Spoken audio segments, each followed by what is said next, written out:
Hello, students.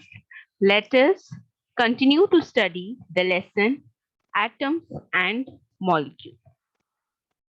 So, we know atoms are the building block of all matter and they have a size which is very small to compare with, and they are not able to exist independently, but they form molecules and ions, about which we shall study in today's. So, to begin with, let us learn what is a molecule.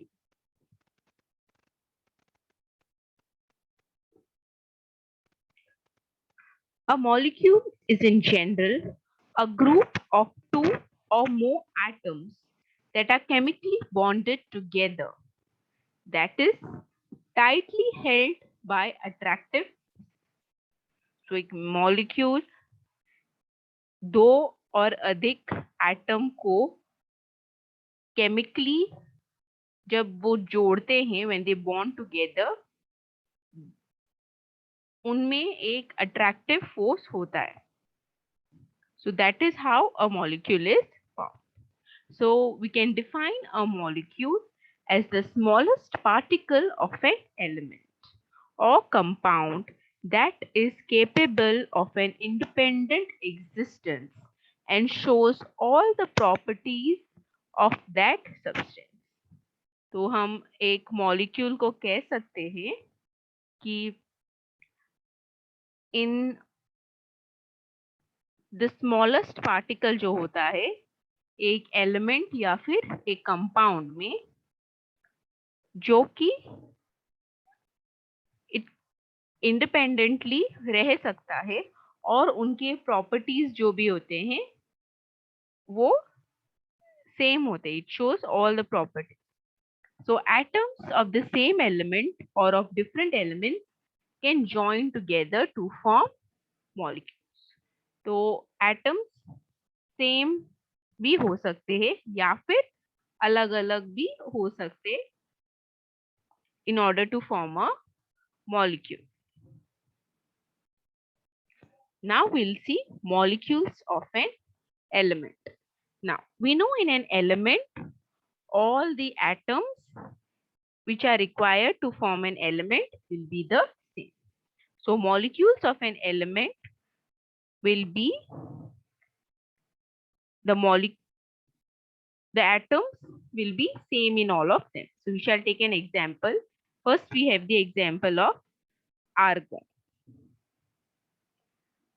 So in argon, the element is made up of all argon atoms. Same in case of helium. So helium molecule is formed when all the helium atoms will combine together. It will form helium molecule. Now here we can see that in the molecules of an element, we have the same atoms which are joining. Here it is in pink color, here in green color. But we can also see compounds in which two are in pink and one is in blue. So what we can conclude is that in order to form a compound, we can have atoms of different elements. So they both also can come together, join together in a definite proportion, fixed proportion. Okay, it has to be a fixed proportion in order to form molecule of a compound. Now let us learn about atomicity of an element. So we have an element argon which is said to be monoatomic. The word mono means one.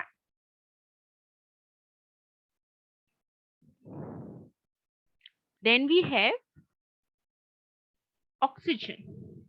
Now in case of oxygen, we can see that there are two atoms of oxygen which are bonded together in order to form the molecule. So what we can say, because two atoms are involved, therefore we say that it is diatomic. Di means two. Then in case of phosphorus, we have four atoms. Four atoms are connected to one another in order to form the molecule. So we call it tetra. Tetra means four. Tetraatomic. In case of sulfur, we have 1, 2, 3, 4, 5, 6, 7, 8. So this is the crown shape. So this is S8. So whenever we have four or more than that atoms which are bonded together to form an element, to form a molecule, we call it as polyatom. So now based on all these examples, let us define what is atomicity of an element. So these are all the non-metallic substance. We'll take some metallic substances also before defining it. We have sodium, which is monoatomic because there is only one atom of sodium. Also in case of iron, iron is also having only one atom, so it is monoatomic. Then in case of aluminium, which is also monoatomic. So these all three examples are of metallic substances. So all these three elements are metals. So we can conclude that metals are monoatomic, while the non-metals were monoatomic, diatomic, tetraatomic, and polyatomic. Then we have water molecule, which is H2O. Then we have ammonia, which is NH3, because we can see one nitrogen is connected to three hydrogens. That's why it is the symbol NH3. Then we have carbon dioxide, where one carbon is bonded to two oxygen. So these are called as molecules of compound. As we could see that in that we had atoms of different elements which were joining together in definite proportion. Okay, nitrogen was combining with three atoms of hydrogen. Only then it was forming compound ammonia. Otherwise, it wouldn't form. So we need to have a definite proportion. Now we have some ions like Na plus, sodium, okay, which is metal. Then we have chloride, which is a non-metal, is Cl minus. Now, these two, what will happen? The plus and minus, both of them will come together and they will form a compound. Now, such type of compounds are called as an ionic compound. Okay. So, we'll see what is an ion. So, compounds which are composed of metals and non-metals contain some charged species, and these charged species are called as ions. So the ion which has positive or negative charge it could have. So in the example what we had seen, sodium had a positive charge which we call as cation, and chloride ion had a negative charge which we called as anion.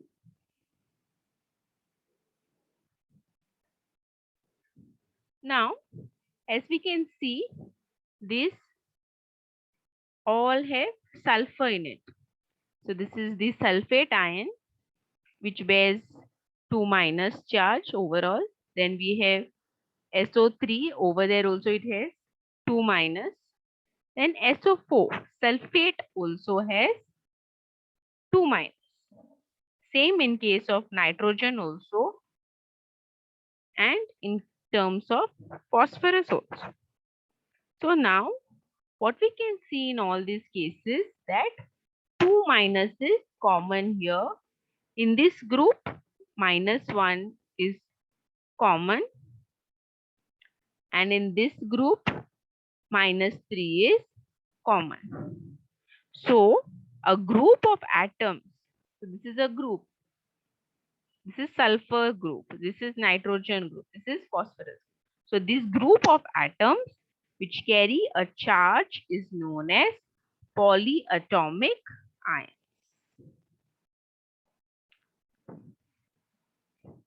Now here we have one hydrogen which is combining with one chlorine.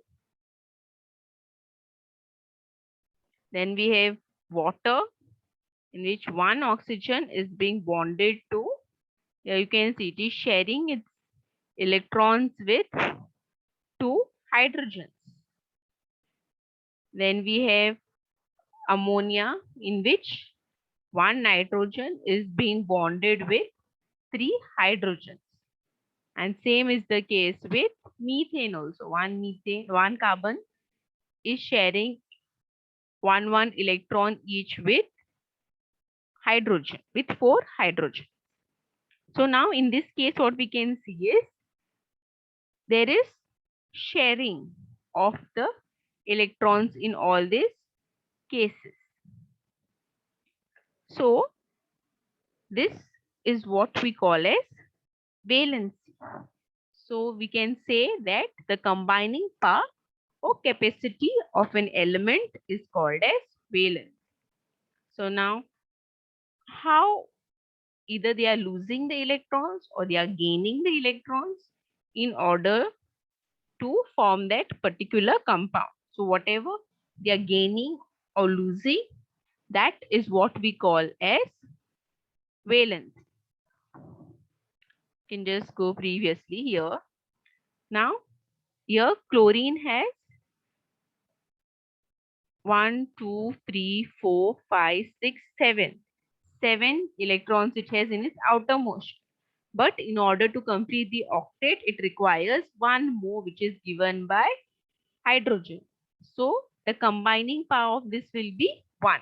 Because if hydrogen was not there, it would not be able to form HCl. This is what is valence. Now we'll use this knowledge in order to write the chemical formula.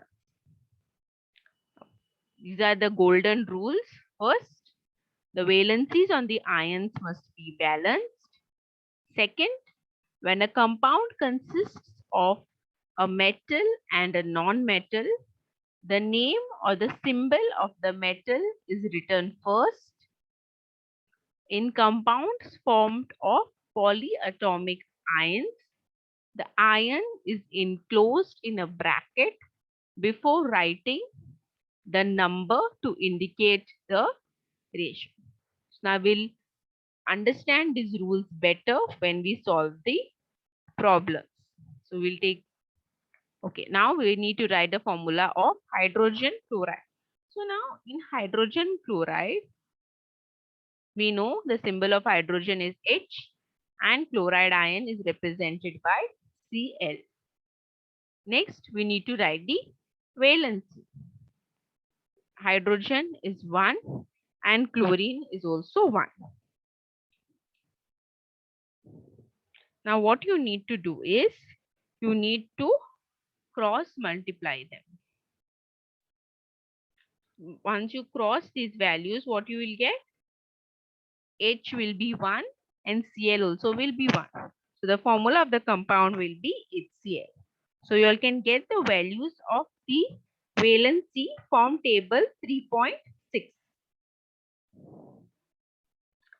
Now we'll learn how to write the formula of hydrogen sulfide. Again, we know the symbol of hydrogen is H and sulfide is S. Then the valency of hydrogen is 1 and that of sulfide is 2. Again, we cross multiply and what we see? Hydrogen now will get 2 and sulfur will give S. So the formula will be H2S. Now we'll learn the formula of water. Now water is made up of hydrogen and oxygen. So we'll write the symbol H and O. The valency of hydrogen is 1 and that of oxygen is 2. Again we'll cross multiply. What we'll get? H will be get 2 and O will be 1. So the formula of the compound will be H2O. Then the formula of magnesium chloride. So magnesium, the symbol is Mg and chloride symbol is Cl. Now in this case, instead of valency, we are writing formula. So it will be +2 in case of magnesium and for chloride it will be 1 minus. These are ionic substances, ionic compounds. So because of that, we are writing formula and not valence. So now same thing you need to do, just need to cross multiply. Need not take the sign of the charges, that is we need not take plus and minus, just take the numerical value. So the symbol of the formula would be Mg and Cl will multiply with 2, so Cl2. Then we have the formula of aluminium oxide. So aluminium, the symbol will be Al and oxide is O. And the formula for aluminium is 3 plus and that of oxide is 2 minus. Again, we'll cross multiply and we get the formula of the compound as Al2O3. Then we have the formula of ammonium sulfate. Then ammonium, so it will be NH4 and sulfate is SO4. Then you take the formula, ammonium is 1 plus and sulfate is 2 minus. Again cross multiply. What you would see, you will get the formula of the compound as NH4. You need to write as it is and write 2 as a subscript, and SO4 is multiplied with 1. So you just write it as SO4 fully. Now we learned of how we are supposed to write the formulas. Now let us learn how to calculate the masses of the atoms.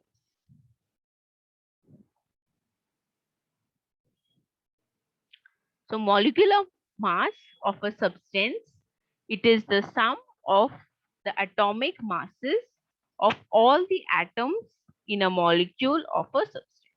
So molecular mass क्या होता है कि हम add कर देते हैं सारे atomic masses जो हमने पढ़ा था उनके वैल्यूज लेके उसमें डालते हैं, जो भी वो कंपाउंड या मॉलिक्यूल फॉर्म हो रहा है उसमें. सो वो समझने के लिए हम प्रॉब्लम्स ले लेते हैं ताकि आपकी अंडरस्टैंडिंग ज्यादा हो जाए, और उसे हम रिप्रेजेंट करते हैं you.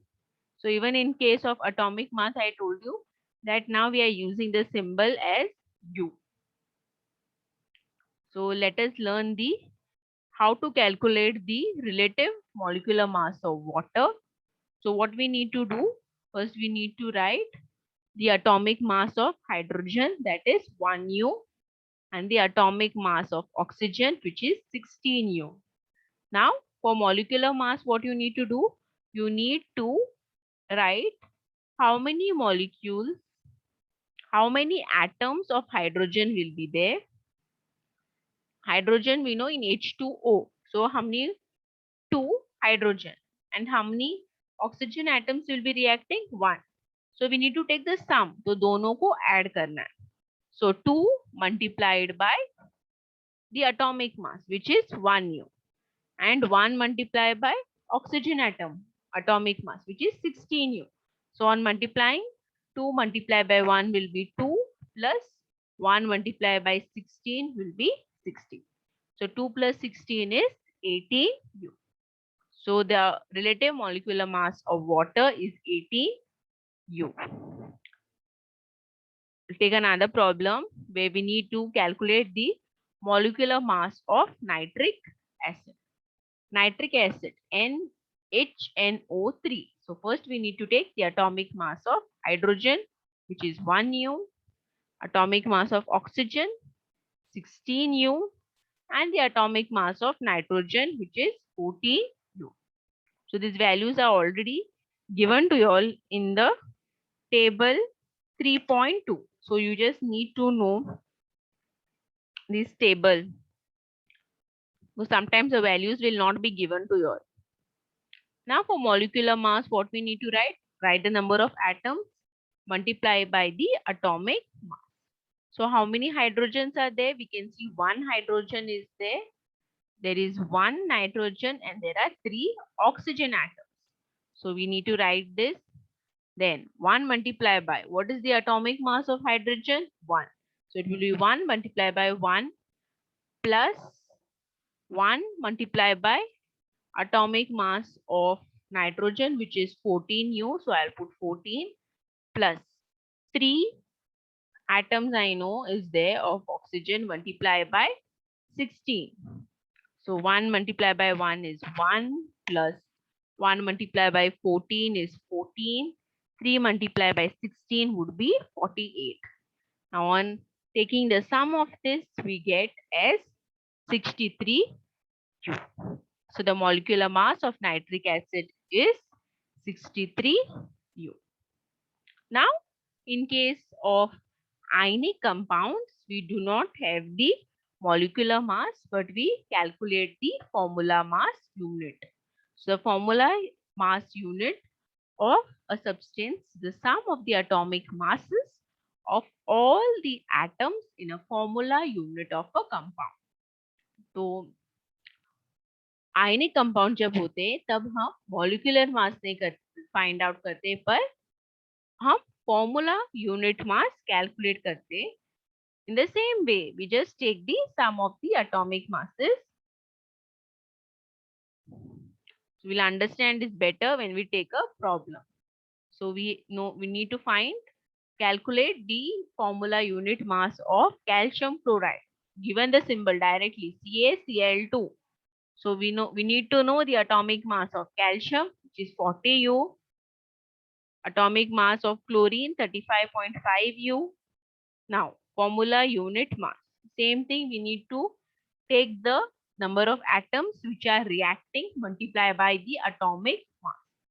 So, calcium has 1 atom, so 1 multiplied by atomic mass of calcium plus 2 multiplied by the atomic mass of chlorine.